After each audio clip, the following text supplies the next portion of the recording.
Mambo vipi? Leo tunatengeneza chapati laini kama unavyoziona laini. Nikisema laini na maana leo tunatengeneza chapati za maji. Hapa yapo mayai matatu, unga wa ngano, ile pale ni Blue Band lakini siweki, vanilla, chumvi kidogo, sukari pamoja na maji.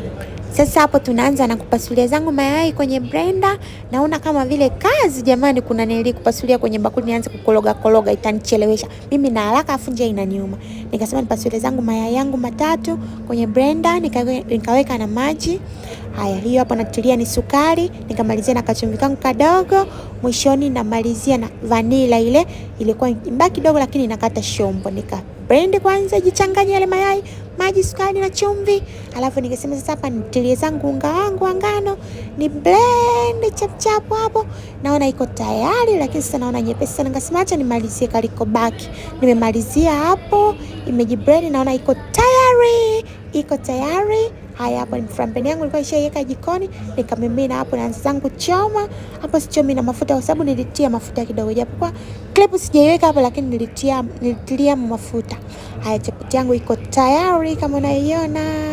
Hiyo ipo tayari. Ya pili pia ipo tayari. Chap. Hazina mafuta, ni kavu.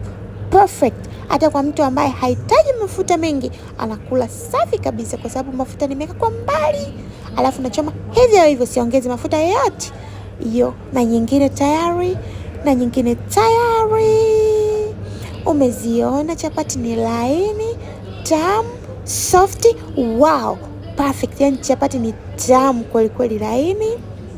Hazichukui muda mrefu. Dakika chache na shisha zako na maziwa yangu fresh safi kabisa. Dakika chache unapata zako chapati.